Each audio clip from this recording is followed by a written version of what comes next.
Oh, hi. This is Pumpkin, and I'm Anna, and we love makeup. Well, maybe not Pumpkin so much. She just loves Greedies. Today we were going to be going through my October, September favorites, October favorites, blah, blah, blah, whatever. And just going to talk about things I used the last couple of months and really reached for. This is different than my fall edit. Fall edit is more recommendations and stuff like that. Whereas this is products I realistically reached for and enjoyed throughout the last 2 months. If you like favorites videos, if you like makeup, if you just want to hang out with me on a regular basis, go ahead and subscribe and leave me some comments down below. Tell me what your favorites were this month, and without further ado, let's go ahead and get into this video.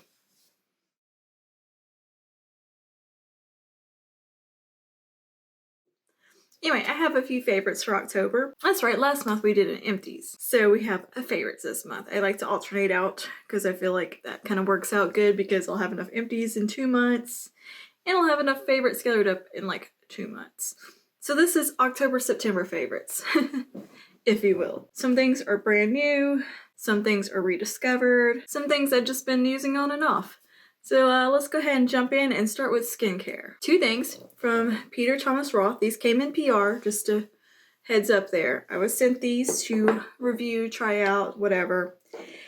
And I actually feel like they have made a massive improvement in my skin. I have bad texture, I've talked about. I'm 32, so I have some fine lines and stuff going on. I have very congested skin. I have pores. I have very clogged pores. I have what you call non-inflammatory acne.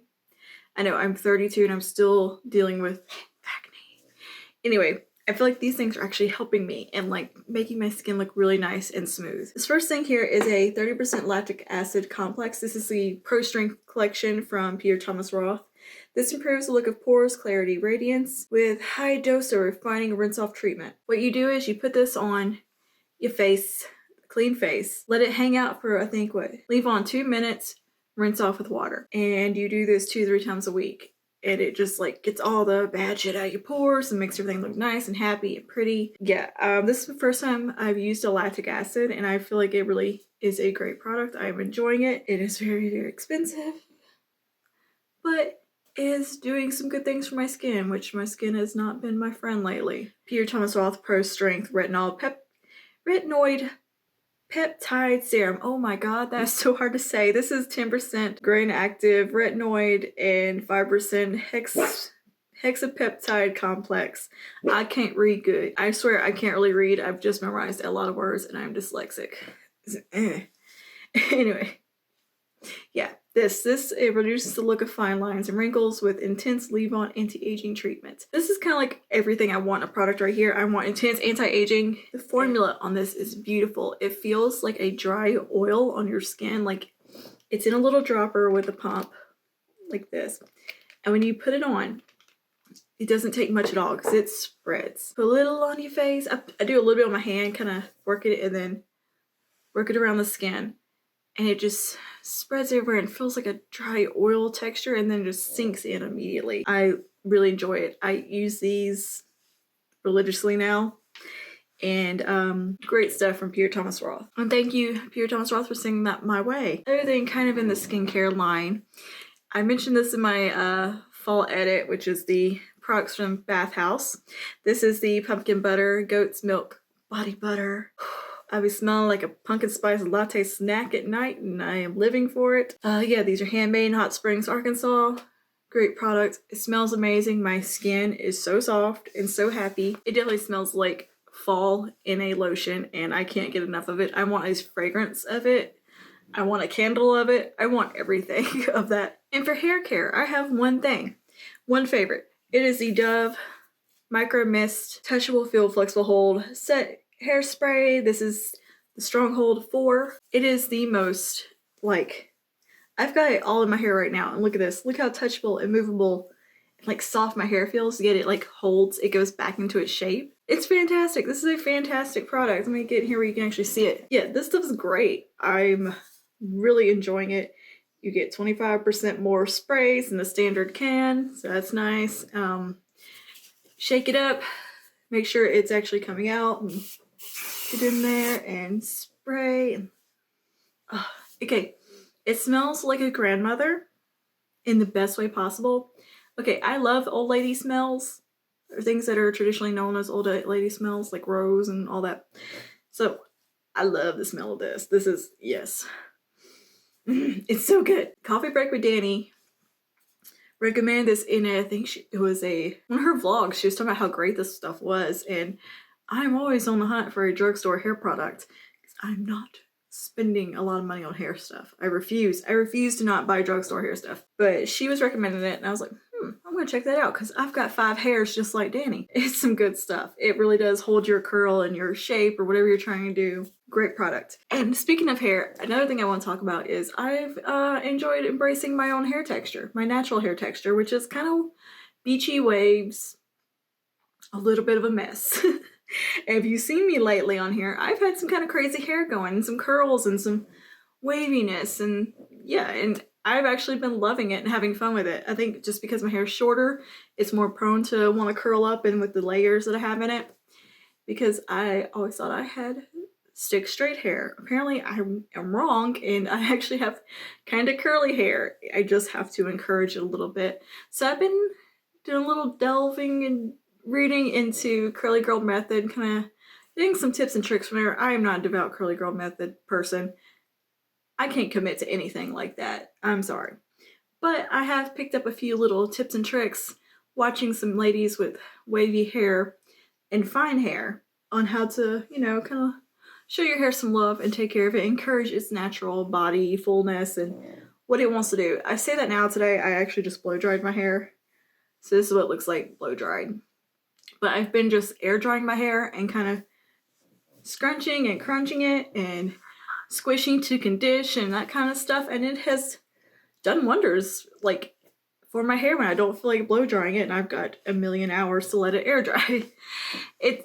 I like it, and it's easy. The next day I can just add some water spray a little water on and then get back in, style it again. It's been really awesome, easy way to style my hair lately because I have been struggling. We need to drink a coffee before we get into the makeup, girl. It is that time of the month. I am dragging today. So I've had 2 cups of coffee and I've been sitting there playing makeup trying to get with it. But I'm just like, I got the fatigue. I just want a nap. I slept like 18 hours yesterday. Anyway, let's get into some makeup. First thing I want to talk about is Lime Crime Immortalis and how much I have enjoyed this palette this month. Oh my goodness, you probably haven't gotten to see a whole lot of me using it besides my first impression, but I've actually done 2 more videos with it. And yeah, it's just so pretty and so different and unique, and I'm loving the cool tones. I love the whole aesthetic of this palette. Just everything about it is up my alley and I am enjoying it. All I can really say I'll insert some pictures of looks I've done with it here, and in the cards will be a link to my first impressions, and if a tutorial is up by now, I'll have one of those up there in the cards too. It's just such a unique color story and style that the whole aesthetic is right up my alley and kind of my style right here. The marble statues, the Corinthian architecture, that's what it is about that really spoke to me, was the architectural elements. I am a bit of a nerd for architecture. My father is a contractor, my brother is a draftsman, and both did architecture and stuff, and so I kind of grew up around building things, and I'm a nerd for anything that is architectural inspired. So that's something I really enjoy about this palette, is that it has like the Corinthian detailing like on the a column. You've got the statue of Venus in marble. So I love the clean color scheme. Just everything about this just screams me, and I love it so much. I think the only way that it could be more me was if it was gold instead of silver. In fact, that lives back there just because it's so damn pretty. It just lives on my shelf. I've really enjoyed revisiting my Hourglass Ambient Lighting palette. Ambient Lighting Edit. I think this is the original one because the others since then haven't been that pale girl friendly as this one has. However, I want Ghost one so bad. I want it so bad. But yeah, I mean, I've been using this for 4 years now. I should probably retire it, but I can't. I cannot make myself retire it. I love it so much. This is the blush I wore on my wedding day. It is my perfect palette, really, from Hourglass. I think the only way it could be any better was if this shade was actually ethereal light. But I love dim light. I love diffuse light. I love this middle shade that's just like a really soft, subtle highlight. Luminous Bronze Light is my holy grail bronzer, and Mood Exposure is like my favorite blush in the entire world. I think Hourglass makes some of the most beautiful powder products in the world, and I want to own everything that they make because they're just a beautiful brand and they make special products. I really love it. They give you the most flawless, ethereal, goddess-like skin, and yeah, they're worth every cent. I know they're super expensive. These are $64. This is $80. Don't care. Worth it. We'll buy more. I want the Ghost palette so bad. So bad. And a highlighter I have been enjoying this month is the Wet n Wild loose highlighter in You Glow Girl. This is more of a subtle highlight. It is a loose highlighter, but it is not super blinding. I think you can build it up to an extent, but to me it's very radiant, lit from within, kind of very flattering soft glow. It's not metallic, it's not chunky, it's not glittery. It is smooth, it is very gentle and pretty. It's not going to be like overwhelming. It's nothing like Written in the Stars, which is from the Zodiac collection. This one's like glittery in your face highlight. Now this one's nice and soft and gentle. It has a slight pink undertone. I thought it was going to be quite similar to Blossom Glow, which is the pressed one, but this has more of a bluey purple undertone, whereas this has a soft, warm pink undertone. This one's pretty. It is very nice on the skin. It is good for every day when you're not wanting something super blinding crazy, but you can build it up and get it there if you wanted to. 10 out of 10, do recommend. A couple of complexion products I've really been into is the L'Oreal Infallible Fresh Wear. I've been loving this for quite some time since it came out. This is not my shade. This is too dark for me. This is porcelain, but I am stubborn and will use it up before I repurchase Pearl because I can make it work. It's just not quite as ghostly pale as I would like it to be. As you can see, I have to bring it all the way down to my neck to make it match. But the formula on this is so beautiful and so magical. I don't think I've ever had a foundation I've loved more than this. The Wet n Wild Photo Focus Stick comes second. But yeah, this is fantastic. And I'm looking forward to repurchasing it in Pearl. Next is the e.l.f. 16-Hour Camo Concealer. I've not come across a more perfect concealer shade. The formula is unique and amazing. It is long-lasting, it is locked in, and it is beautiful. I really thought I was going to hate this concealer so much, but no. So shocked of how much I love it and what a beautiful finish it leaves on the skin. It seems like it would not work for dry skin, but it does. I don't know what it is about it. It's just a really good a really good concealer. I think I have a full review somewhere. I will link in the cards. But yeah, the shade match, for one thing, is the most perfect shade match I have ever had in a concealer. It's actually lighter than my skin tone and can brighten and isn't yellow. It isn't yellow. Yes. And I have no words how good this is. I want to use it every single day of my life.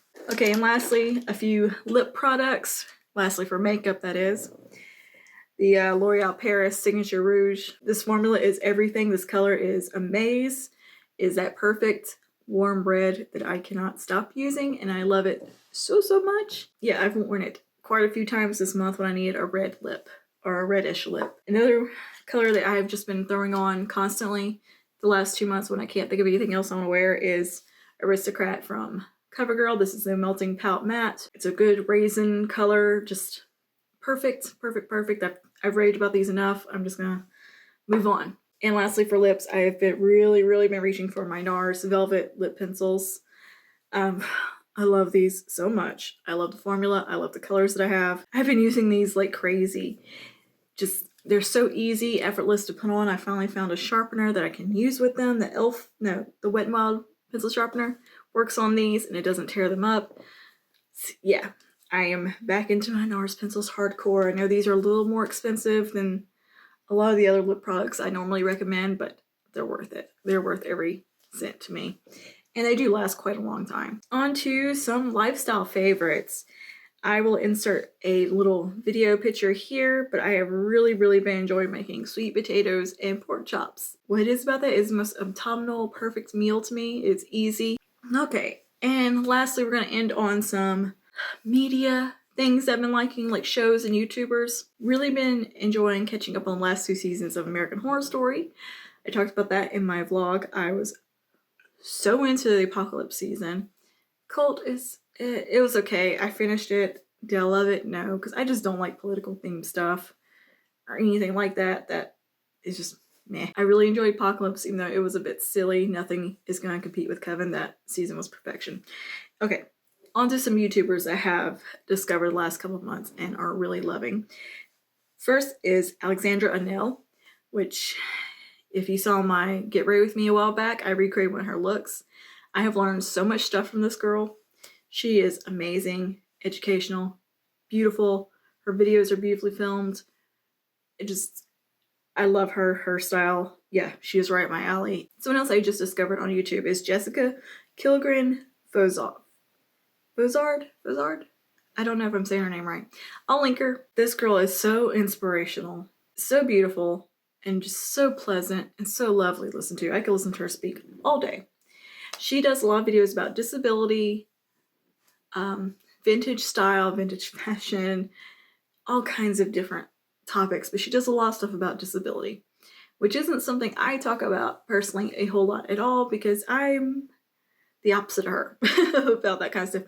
I shove all that down, pretend like it doesn't exist. I'm not disabled. There's nothing wrong with me. I'm fine. I don't like talking about disabilities, but her videos have made me look into my own disabilities more, research them, because we have a few similar ones, and embrace it. That's a part of me, and that I shouldn't deny it or be ashamed of it. Not that I'm ashamed, I don't want to be known as scoliosis girl or disabled girl, right? I don't want those things to ever define me, and because they had defined me for so long when I was younger, and now I've moved away from all that, and different life, different people and stuff, I'm no longer that girl that's disabled, right? And I don't ever want to go back to being that girl. But her videos really inspired me to kind of talk about it, because if her videos made me feel that good, her talking about her disabilities, I feel like I could probably make someone else feel good talking about what I got going on. I have some joint deformities. I have scoliosis, paralysis in my eyelids, a few little things like that. And yeah, we could do some videos about that and talk about it. If you want to see me sit down and like actually tell you about why my hands look weird, why my eyes are uneven, why I can't walk around good, why I look like I'm kind of hunched and stuff, because my spine is crooked as shit. We could do some videos and talk about that if that's something you guys are up into, and just kind of maybe not hate my body as much as I do. Like, oh, I still hate it. I still hate every one of my disabilities and the aggravation they cause me. They make me mad because they hold me back. As much as I want to say they don't hold me back and don't stop me from doing stuff, they still do to an extent. Of course they do. They wouldn't be disabilities if they didn't. They're still there. They still get in the way. They still hurt like hell. That's mostly, I get angry at my back and the pain, because it does stop me from doing a lot of stuff that I would like to do. We could talk about that in another video if you guys are up into it. And I didn't ever think I would want to talk about those things. And so thank you, Jessica, for kind of making me go a little easier on myself and not getting so mad because I can't do something that I want to do because it hurts. And to just do my best. And lastly, for YouTubers that I have been loving now that we got that out of the way, Christine McConnell, The Curious Mind of Christine McConnell. She did a Netflix series last year where she did like some Halloween crafts and stuff, and she had some puppets, and it was really, really cute and really funny, and I loved every second of it. Well, she's on YouTube now, and she has a whole home tour, shows how she redoes a couch, woodworking, all kinds of stuff, and she's so creative and so talented and so unique. And I cannot get enough of watching her videos. They're so beautifully filmed. They're relaxing. What she did to a pull-out couch, I cannot even, I want that couch so bad. It is so beautiful. Anyway, I have really been loving her channel. I find it very relaxing, beautiful to watch, and inspirational, as well as far as aesthetic-wise and my style, because I was like, oh, there's someone who has a similar style to me. And because I'm always trying to find a way to balance my style, which is spooky, antique, gothy looking with clean, modern Scandinavian aesthetics that I also love. There's a part of me that loves white marble, gold, and all these clean, beautiful aesthetics that you see at Target and West Elm, and trying to reconcile that with my gothy black aesthetic and trying to make them go hand in hand without looking clashing or looking ugly together. I think I'm kind of really found my aesthetic and my style in home-wise. And I'm still, of course, working on my background and stuff to reflect my personality. Right now, I think it pretty well does. You got some makeup, you got some snakes. I like snake things. We got, my favorite band back here, Fields of the Nephilim. We got books I love, which, see, it's a Lovecraft book right there. We got some bee stuff that's normally out, but things got to shift around for Halloween. Over here, we got some pumpkins. And watching her and seeing how she mixes these retro and vintage things with a little bit more modern stuff, it's really helping me find a balance, I think, between my modern, clean aesthetics that I want and my antique clutter fest. Her style and seeing how her home looks and how she's decorated has really helped me find inspiration around my house and how I want my home to look and reflect my personality and all my quirks and weirdness, as well as my husband. Because we're probably one of those few couples, I think, that really work together on home decor and what our home looks like and cares equally about our decor and everything. Like, we shop for everything together. There's not this, oh, I bought this for the house. No, it's a team effort always. We are together, agreeing on everything. We very rarely disagree. I think we disagreed about light fixture once. We thought it was the end of the world. But we generally like the same things, and we're always work together on that kind of stuff. So I forgot my point. Anyway, I'm just gonna leave that there. I didn't forgot. I took a drink of coffee and completely blanked. Just gone out of my head. Well, Pumpkin, did you have any favorites this month? Was it just greenies? Yeah. Pumpkin says her favorites for the last 2 months were greenies, and more greenies. This little dog loves greenies so much. And I think she's also enjoying her Blue Buffalo little training treats quite a bit. But yeah, that's all for my favorites for the past couple of months. And if you like this video and like seeing favorites and hanging out with me and talking about makeup and beauty and all that kind of stuff, just give me a like and subscribe and comment down below if you liked any of these products and what are your favorites this month. Let me know. And I will see you on the next one. Stay spooky. Bye now.